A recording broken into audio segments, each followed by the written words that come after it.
The Lakota warrior sees what his love cost her, a $500 dress and tatters. He woke before the sun, as he always did. The sky was still dark blue, and the cold air moved quietly across the open land. Uyaka stepped outside his small home and stood still for a moment, listening. The morning held a kind of silence that felt alive, filled with distant sounds of wind, birds waking slowly, and the soft rustle of grass. This time of day gave him peace. It reminded him who he was before the noise of the world reached him. People in the community called him a warrior, not because he fought battles with weapons, but because he carried himself with strength and respect. He helped others without asking for anything in return. He worked hard, spoke little, and followed the teachings passed down through generations. Still, there was a quiet distance inside him, something that even those closest to him could not fully understand. Inside the house, the small kitchen smelled faintly of coffee from the night before. Everything was simple. There were no expensive things, only items that had meaning. A carved wooden bowl from an elder, a faded blanket that had traveled with him through many winters, and photos placed carefully along the wall. One photo showed him standing beside a woman who smiled brightly into the camera. Her name was Ayanna. Ayanna entered the kitchen a few minutes later, tying her hair back as she moved. She greeted him softly, her voice warm even in the early hour. She had a way of bringing light into the room without trying. While he often moved with quiet thought, she carried energy that felt steady and comforting. "Morning," she said, pouring water into a kettle. He nodded and gave a small smile. Words were not always easy for him, but she understood his silence better than anyone else. They moved around each other naturally, sharing space without tension. She prepared tea while he cleaned the table, both working together without needing instructions. Ayanna had been working long hours lately. He noticed the signs, the way she sometimes rubbed her shoulders when she thought he wasn't looking, or how she sat quietly after returning home, as if gathering strength before speaking. She worked in a town not far from the reservation, taking on extra shifts whenever she could. He asked once if she was tired, and she only smiled and said she was fine. He did not push further, though part of him wondered why she was pushing herself so hard. After breakfast, he stepped outside again to begin his daily tasks. The land stretched wide around him, open and honest. Working with his hands helped him think. He repaired a fence, checked supplies, and greeted neighbors who passed by. People trusted him because he listened more than he spoke. One elder stopped to talk, sharing stories about past winters and the importance of patience. Uyaka listened carefully, nodding with respect. He believed that wisdom came from listening deeply, not from speaking loudly. Still, throughout the morning, his thoughts returned to Ayanna. He sensed something changing, something unspoken. She had been quieter lately, but also more determined. Sometimes he caught her looking at him with an expression he could not fully read, a mix of hope and worry. Later that day, she returned from work earlier than usual. He noticed immediately because she rarely arrived before sunset. She walked toward him with quick steps, her eyes bright despite the tiredness he knew she carried. "I want to ask you something," she said, standing beside him. He turned fully toward her, giving his attention without distraction. "There's an event this weekend," she continued. "A cultural gathering. Music, stories, people from different places. I want us to go together." He paused, considering. He attended community events when necessary, but large gatherings sometimes made him uncomfortable. Too many people, too many expectations. Yet her voice carried excitement, and he could tell it mattered to her. "If it's important to you," he said slowly, "then I will go." Her smile widened, and for a moment she looked younger, lighter. She thanked him quickly, almost as if she feared he might change his mind. He watched her carefully, sensing that this invitation held deeper meaning than she explained. Over the next few days, she seemed busier than ever. She left early and returned late, sometimes carrying small bags that she quickly set aside. He did not ask questions immediately. Trust meant giving space, he believed. Still, curiosity grew inside him. One evening he noticed her sitting alone, looking at something on her phone. When she saw him, she locked the screen quickly and smiled as if nothing had happened. He did not mention it, but the moment stayed with him. The morning before the event arrived with strong winds and gray clouds. He spent hours preparing his traditional clothing, ensuring everything was clean and respectful. Presentation mattered during cultural gatherings, not for pride but for honoring heritage. Ayanna stayed in the bedroom longer than usual that day. He heard soft movements, the sound of fabric shifting, and drawers opening and closing. When she finally stepped out, she wore simple clothes, but her eyes carried nervous energy. "Tomorrow," she said quietly. "We should leave early." He nodded, watching her carefully. He wanted to understand what she felt but struggled to find the right words. His upbringing taught him to protect emotions, to hold them carefully rather than display them openly. That night they sat outside together under the open sky. Stars appeared slowly, bright against the darkness. She leaned slightly toward him, and he felt the familiar comfort of her presence. "Do you ever think about what people expect from us?" she asked suddenly. He considered the question. "People always have expectations," he replied. "But we choose how much we carry." She was quiet for a while after that, as if thinking deeply. Finally, she said, "I just want you to feel proud." "I already am." She shook her head gently, as if unsure he understood what she meant. He wanted to ask more, but sensed she was not ready to explain. Instead, he sat with her in silence, letting the moment rest naturally. The next morning arrived quickly. The sun rose bright and clear, and the air felt fresh with possibility. He prepared the vehicle while she finished getting ready inside. When she stepped out, he noticed a new confidence in her posture, though she still seemed slightly nervous. As they began the drive toward the gathering, he felt both curiosity and anticipation. Something important was coming. He could feel it in the way she glanced at him, in the careful way she chose her words, and in the quiet determination that filled the space between them. He did not yet know what awaited them, but he sensed that this event would change something between them, revealing truths that had remained hidden too long. And as the road stretched ahead under the open sky, he understood that sometimes love was not loud or dramatic. Sometimes it moved quietly, building toward a moment when everything finally became clear. The road toward the gathering stretched long and open, bordered by wide land that felt both familiar and endless. Wayaka drove quietly, his hands steady on the wheel. Ayanna sat beside him, watching the landscape pass by, her fingers resting lightly against her lap.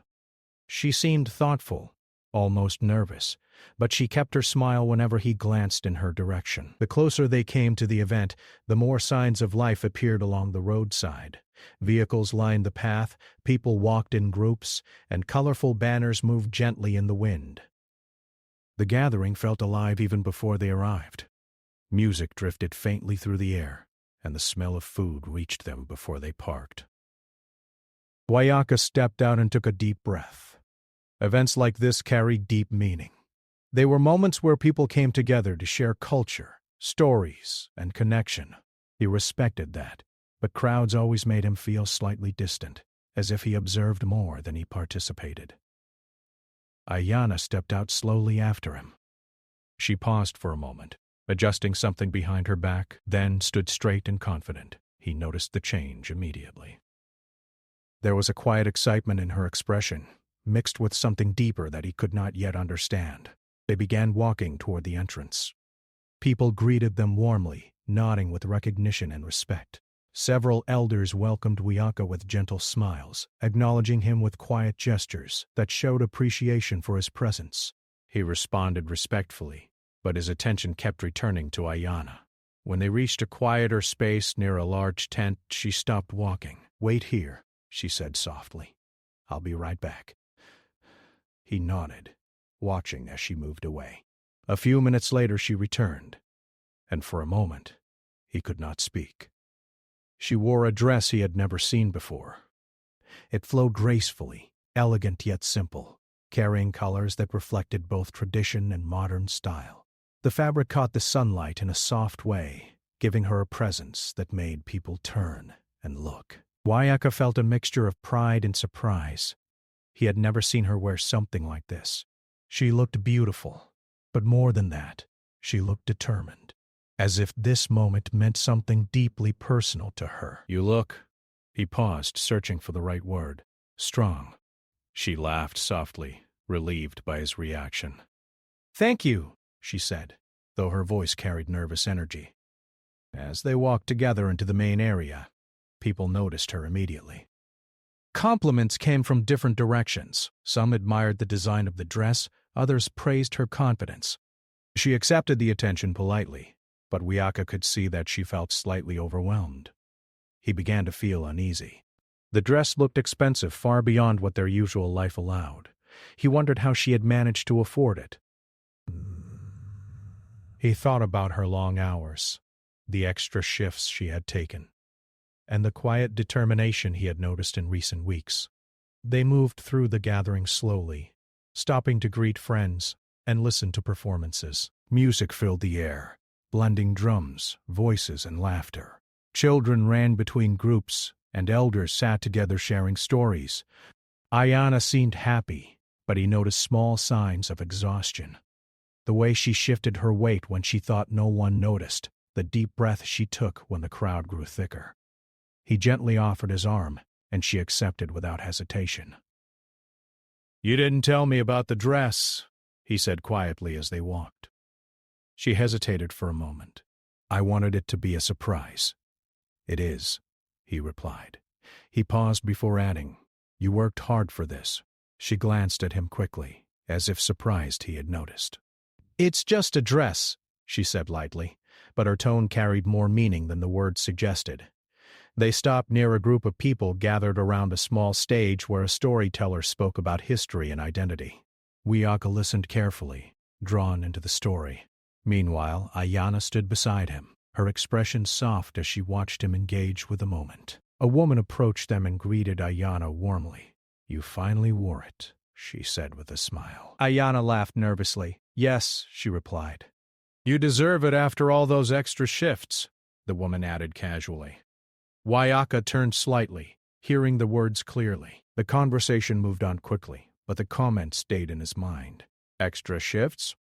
He had suspected it, but hearing confirmation made something shift inside him. As the afternoon continued, more small hints appeared. A friend mentioned how determined Ayana had been lately. Another spoke about how she rarely rested. Each comment added another piece to the picture forming in his mind. He began to understand that the dress was not just clothing. It represented effort, time, and sacrifice. Something she had chosen carefully. They sat together near a food stand, sharing a simple meal. The sunlight moved slowly across the sky, casting warm colors over the gathering. He watched her laugh with others, noticing how proud she seemed to stand beside him. Why was this so important to you? He asked gently. She looked down at her hands for a moment. Sometimes people only see what's on the outside, she said slowly. I wanted today to feel different. Different how? She hesitated again, searching for words. I wanted us to walk together without anyone doubting us. He did not fully understand what she meant, but he sensed the depth behind her words. He nodded slowly, choosing not to push further. As evening approached, the gathering grew more energetic. Music became louder, and more people joined the dancing area. Lights began to glow softly as the sun lowered toward the horizon. Wiyaka felt both proud and protective as he walked beside her. He could see how much effort she had put into this moment, and though he did not yet know the full story, he felt a growing awareness of her devotion. The dress moved gently with her steps, catching light with every motion. Yet he noticed something else too. The way she occasionally touched the fabric carefully, almost protectively, as if aware of its value. He realized then that she was not just enjoying the event. She was carrying something heavy beneath her smile, a quiet hope that he would understand what she had done and why. As the sky turned orange and the evening settled around them, he felt the emotional tension building. Something important was coming, a moment that would reveal more than words had so far. And as he stood beside her in the crowd, he sensed that this day would change how he saw her, and how he saw himself, forever.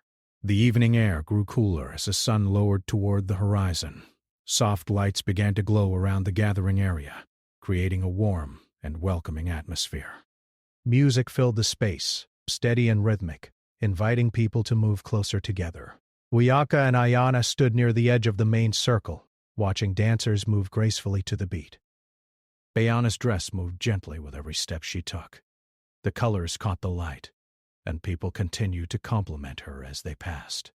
She smiled politely, but Wiyaka could sense that her energy was beginning to fade. The long day, the excitement, and perhaps the pressure she placed on herself were slowly showing through her calm expression. "Do you want to sit for a while?" he asked quietly. She shook her head with a small smile.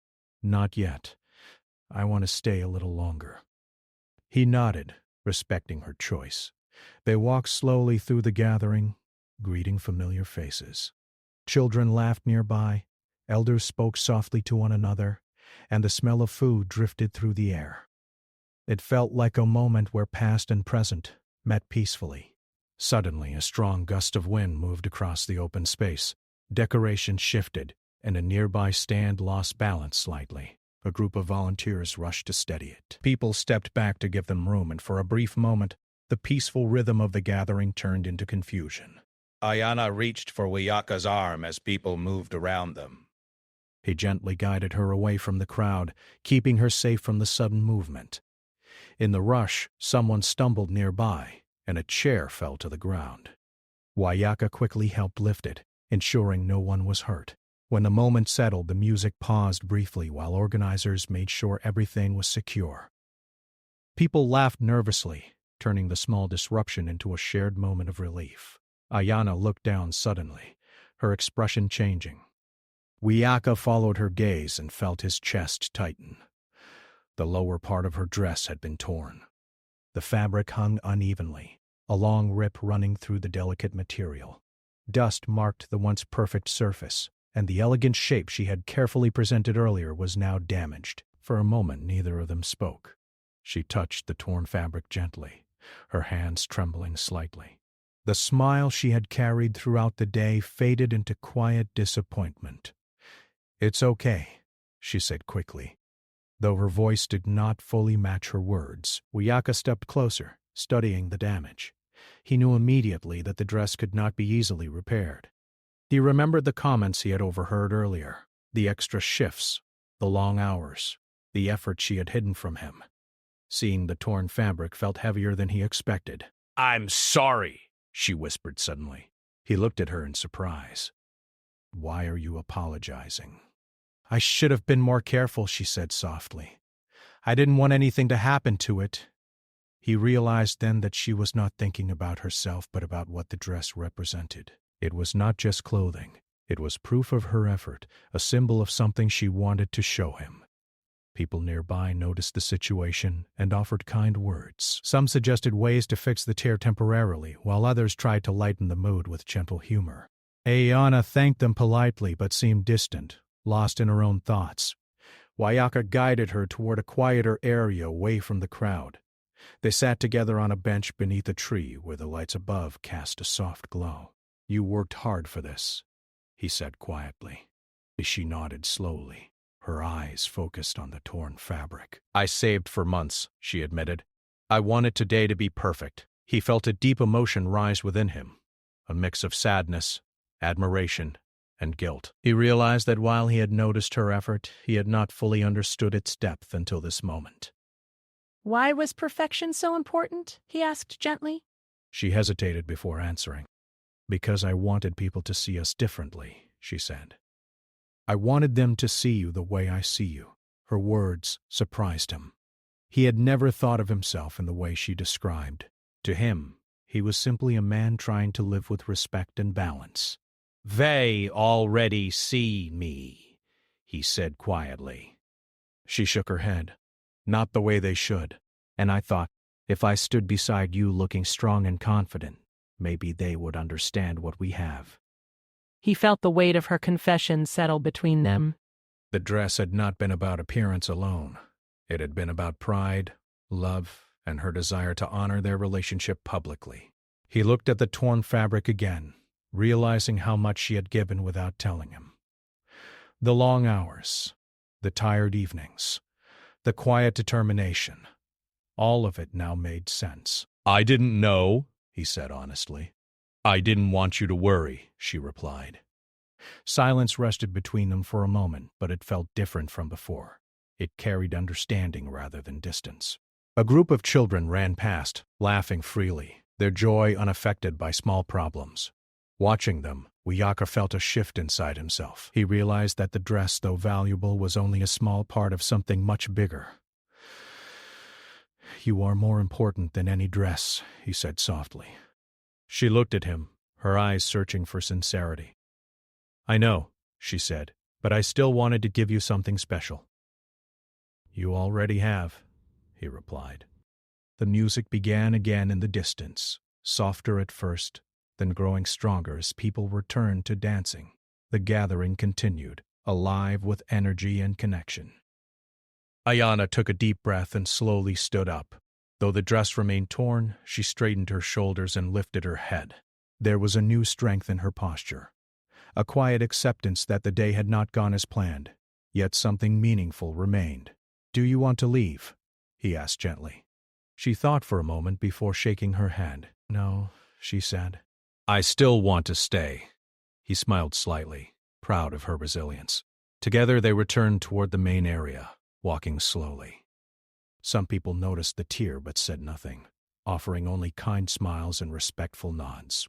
As they joined the crowd again, Wiyaka felt a deeper understanding growing inside him. He saw her not just as his partner but as someone who carried courage in quiet ways.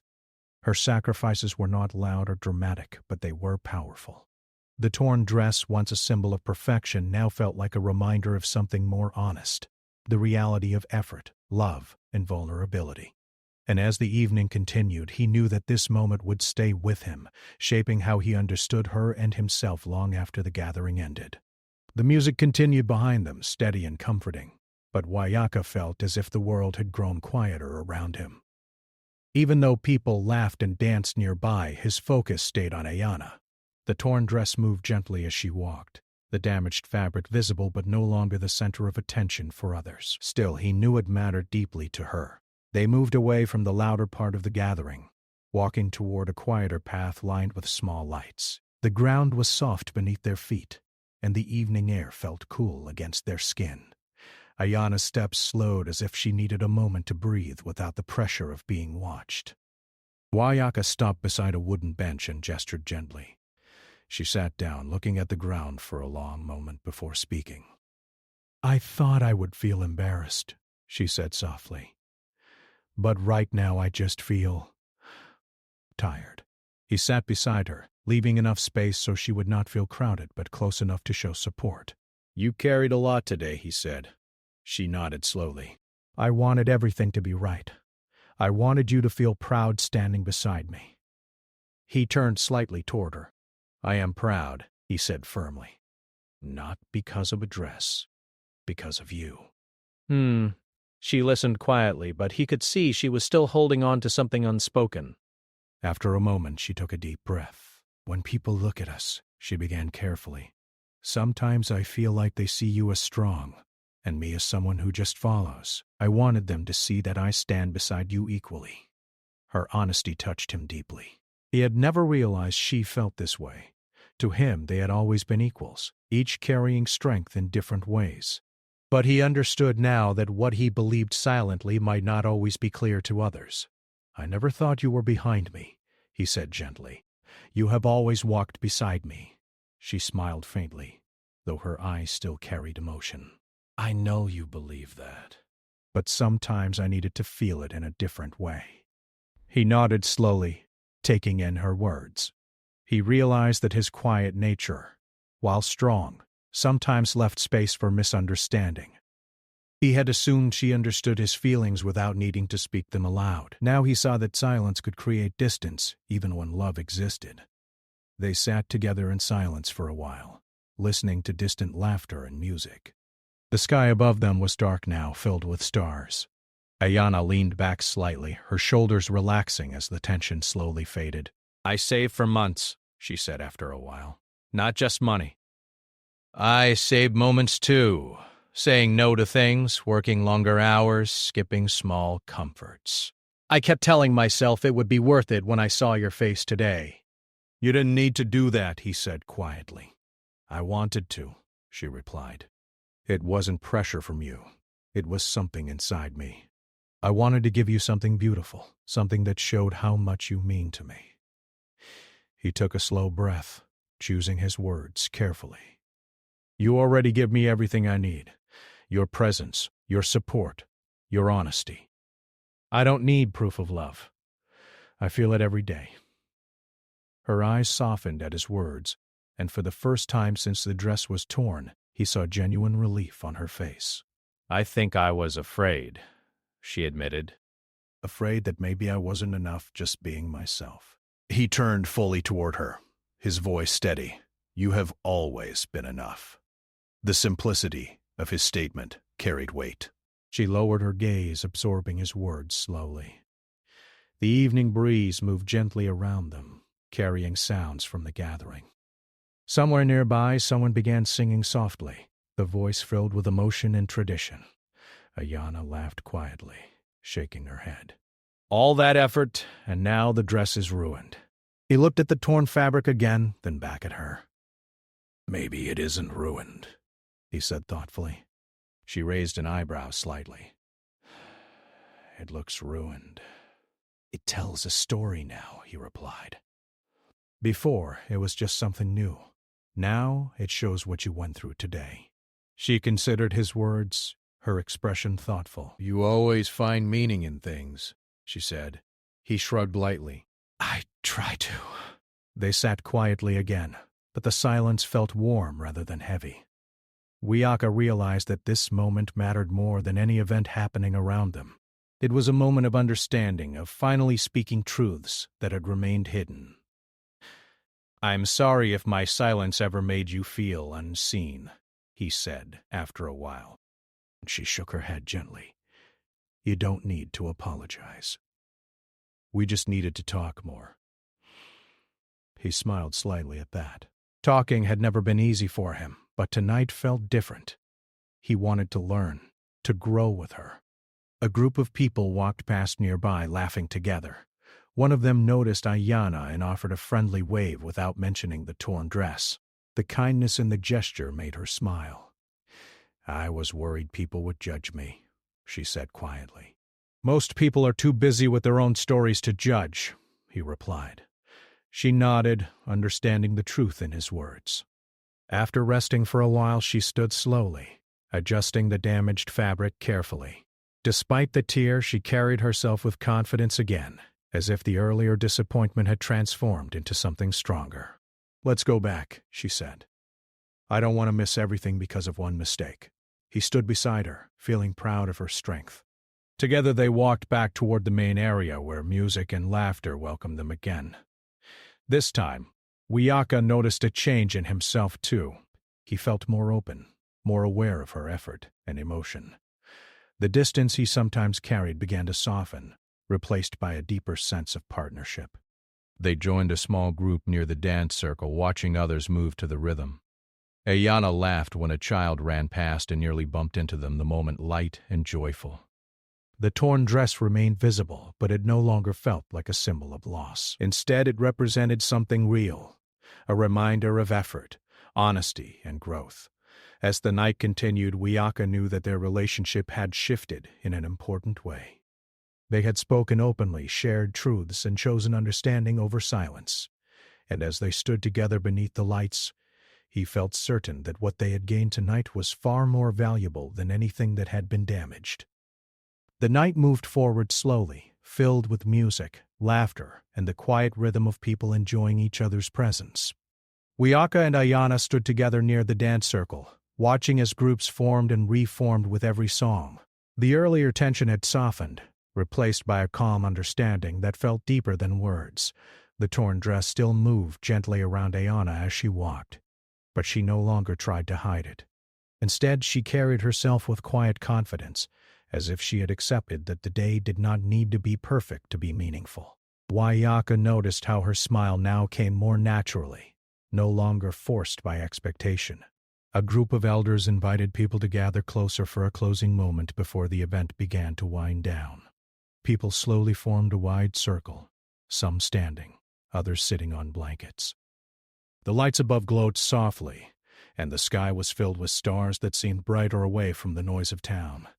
Wayaka and Ayana joined the circle together.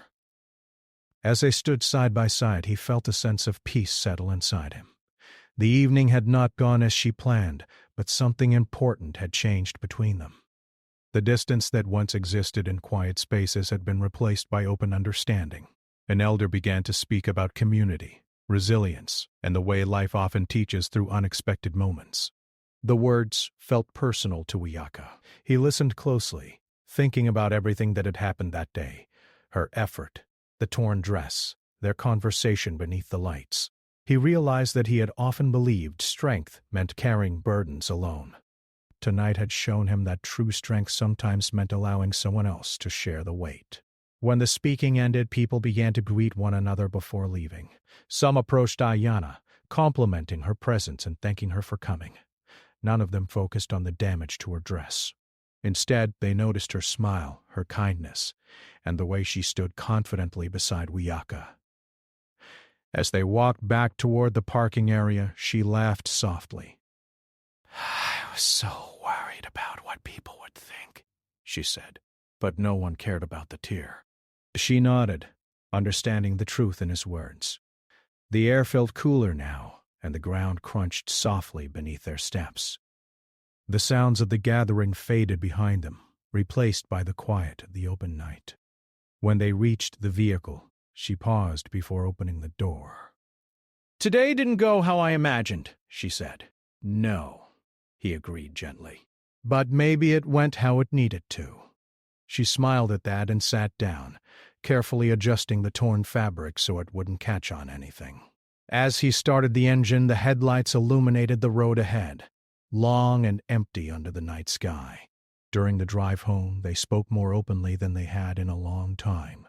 She shared stories about her extra shifts, early mornings, late evenings, moments when she almost gave up but kept going because she believed in what she was doing. He listened carefully, feeling both admiration and humility.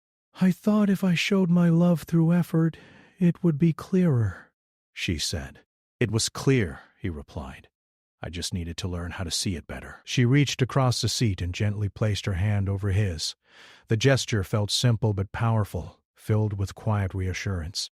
When they arrived home, the familiar space welcomed them with calm stillness. She stepped inside and looked around as if seeing everything with new eyes. A small house, once something she wished could be more impressive, now felt warm and honest. She walked to the mirror and looked at herself for a long moment. The torn dress hung loosely, showing signs of the long day. Instead of sadness, she smiled softly. "It's funny," she said. "This dress cost so much and now it looks completely different." "What will you do with it?" he asked. She thought for a moment. "Maybe I'll keep it like this," she said. "As a reminder?" "A reminder of what?" he asked. "That love doesn't have to be perfect to be real," she replied. He nodded slowly, understanding. They made tea together, moving around the kitchen with comfortable familiarity. The quiet moments felt meaningful now, filled with shared understanding rather than unspoken tension. Later they sat outside under the stars, wrapped in blankets against the cool air. The land stretched quietly around them, peaceful and steady. Wayaka looked at her and felt gratitude for everything she had shown him that day. Her courage, her honesty, and her willingness to open her heart. "I want to change something," he said suddenly. She looked at him with curiosity. "What?" "I want to speak more, not just listen," he said. "You deserve to hear what I feel, not just guess." Her smile widened, touched by his effort. "And I want to share more too," she replied. "Not hide things because I think I need to prove something." They sat quietly after that, feeling the comfort of mutual promises. Days later, the torn dress remained carefully folded inside their home. Sometimes she took it out and ran her fingers over the fabric, remembering the evening not with regret but with pride. It had become more than clothing. It was a symbol of growth, of lessons learned, and of the strength they found together. Life returned to its normal rhythm, but something between them had changed permanently. They walked closer, spoke more openly, and laughed more freely. The small misunderstandings that once lingered in silence now became opportunities for deeper connection. One evening, as they prepared to attend another small community event, she chose a simple outfit instead of something expensive. When she stepped outside, he smiled warmly. "You look strong," he said again, using the same word he had spoken when he first saw her at the gathering. She laughed softly. "That's my favorite compliment now." They walked together toward the path, side by side, equal in every way. The torn dress remained part of their story, not as a symbol of loss, but as proof that love grows stronger when people learn to see each other clearly. And as they moved forward into the future, they carried with them a deeper understanding that true connection is not built on perfect moments, but on honest ones. Moments where people choose to stay, to listen, and to grow together no matter what changes along the way.